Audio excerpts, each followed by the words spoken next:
Magandang pagbati sa inyong lahat. Kami po pala ang Pangkat Luzon at ating pag-uusapan sa video na ito kung ano ang mga nakasaad sa Konstitusyong 1987, Artikulo 14, Section 6 hanggang 9. At ano mga nagawa at naisagawang mga implementasyon ukol sa batas na ito sa Luzon. Isinaad sa Section 6 ng Artikulo 14 na ang wikang pambansa ng Pilipinas ay Pilipino. Samantalang nililinang ito ay dapat payabungin at pagyamaning pasalig sa umiiral na wika sa Pilipinas at sa iba pang mga wika. Alinsunod sa tadhana ng batas at sang-ayon na nararapat na maaaring ipasya sa Kongreso. Dapat magsagawa ng mga hakbangin ang pamahalaan upang ibunsod at puspusang itaguyod ang paggamit ng Pilipino bilang medium na opisyal na komunikasyon at bilang wika ng panturo sa sistema pang-edukasyon. Sa Section 7, isinaad na ukol na layunin ng komunikasyon ang pagtuturo, ang mga wikang opisyal ng Pilipinas ay Pilipino, at hanggat walang ibang itinadhanang ang batas, Ingles ang gagamitin. Ang mga wikang panrehiyon ay pantulong ng mga wikang opisyal sa mga rehiyon at magsisilbing mga pantulong ng mga wikang panturo roon. Dapat itaguyod ng kusa at opisyal ang Kastila at Arabic. Sa Section 8, ang konstitusyong ito ay dapat ipahayag sa Pilipino at Ingles at dapat isalin sa mga pangunahing wikang panrehiyon, Arabic at Kastila.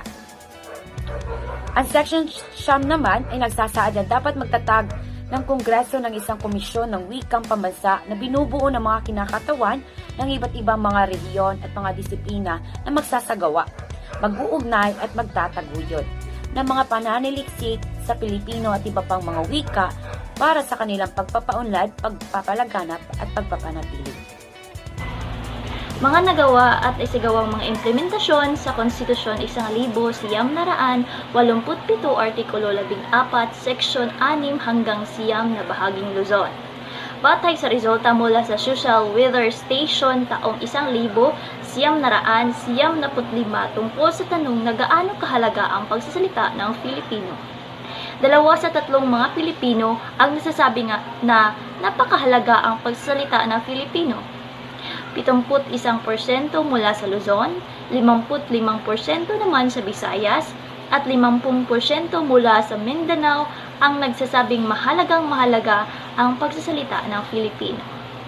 Masasabi natin mula sa resulta ng survey ng SWS na ang wikang Filipino ay pinakamahalagang wika ng mga Pilipino, partikular na sa Luzon. Ito ay marahil naging pundasyon o nakabatay sa wikang Tagalog, ang wikang Filipino, na kung saan ang wikang Tagalog ay ang pangunahing wika sa maraming bahagi ng Luzon. Napakalaki na naging impluensya ng mass media sa pagsasakatuparan ng Konstitusyon 1987, Artikulo 14, Section 6 hanggang 9 sa Luzon. Sa Luzon, wikang Filipino ang medyum o pangunahing wika na ginagamit sa telebisyon. Telebisyon ang undayan ng pagpapalaganap ng wikang pambansa. Ito na ang nakakapagpaunlad ng kontemporaryong Filipino, kauna-unawa sa buong bansa. Dahil lahat ng mga mamamayan ay nakatutok sa telebisyon upang maaliw, makakuha ng impormasyon at higit sa lahat, makaalam sa kung ano ang kalagayan sa ekonomiya at ng ating bansa. Kaya naman, ang mga bata, lalo na sa bahaging Luzon, ay mulat sa wikang Filipino at masasabi na naging unang wika nila ang wikang Filipino. Malaking bahagi ng Luzon na yumanig sa Luzon. Maring sa Luzon. Luzon. Sa Luzon. Sa Luzon. of Luzon. Sa Luzon. Sa sitwasyong pangwika sa radyo naman, sa bahaging Luzon, ay wikang Filipino rin ang pangunahing wika sinaga na ginagamit sa paghahatid ng balita at iba pa. Puso ay live na makakapanayan po natin dito sa aming himpilan. Mga boses na mapagkakatiwalaan, walang kinikilingan, walang pinoprotektahan, walang kasinungalingan, serbisyong totoo lamang. Super Radio DZBB 594, ang himpilan ng katotohanan. Gayon din ang kalagayang pangwika sa dyaryo. Mas nahihikayat ang mga Pilipino na bumili ng dyaryo o nasa wikang Filipino dahil higit itong naintindihan. Ang broadsheets ay nakapagsulat sa wikang Ingles, habang ang tabloid na higit ay tinutunghayan ng mas maraming bilang ng ordinaryong mga mamamayan dahil ito ay nakasulat sa wikang Filipino.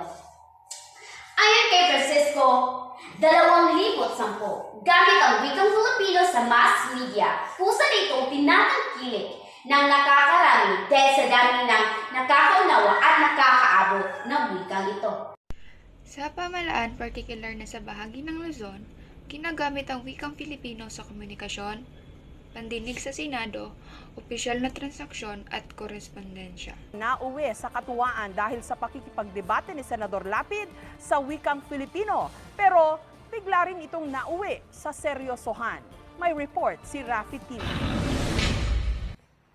Umpisa pa lang ng debate, nagkatuwaan na ang mga senador. Matatanda ang hiniling ni Lapid na Filipino ang gamiting salita sa debate. Pia Cayetano and Lito Lapid are recognized. Anong gusto mo? Tagalog o English? Sa kalakalan at ekonomiya naman, ay mas dominante ang wikang Ingles, ngunit meron pa ring malaking ginagampanan ang wikang Filipino. Sa edukasyon naman, magkaiwalay na asignatura ang wikang Filipino at wikang Ingles, at ginagamit na wikang pantulong at panturo ang wikang Filipino sa Luzon. At may ibang mga bahagi sa Luzon na ginagamit ang kanilang sariling wika bilang wikang pantulong. Kada niyang pagiging guro, Filipino na ang itinuturo ni Mila Villanueva. Ama ng pambansang wika. Mga panitikan, balarila, Ordinansang nagpapatibay sa Konstitusyon 1987, Artikulo 14, Seksyong 6 hanggang 9. Sa lungsod ng Quezon, may ordinansa na nagpapatibay sa Konstitusyon 1987 sa Artikulo 14, Seksyong 6 hanggang 9.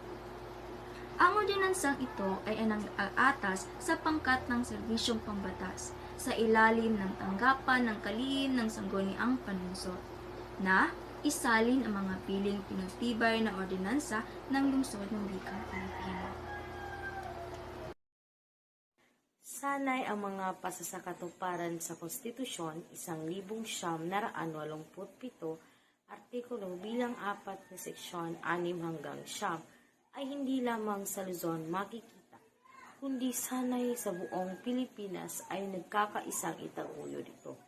Buong pusong pagpapaunlad na hindi lamang sa kadahilan sa mga batas pangwika, kundi kusang loob natin itong itinataguyod bilang mga Pilipino. At tumatatak sana ito sa ating puso't isipan na ang wikang Filipino ay ang wikang sumasalamin sa ating kultura at nagbibigay pagkakakinlangan sa ating mga Pilipino.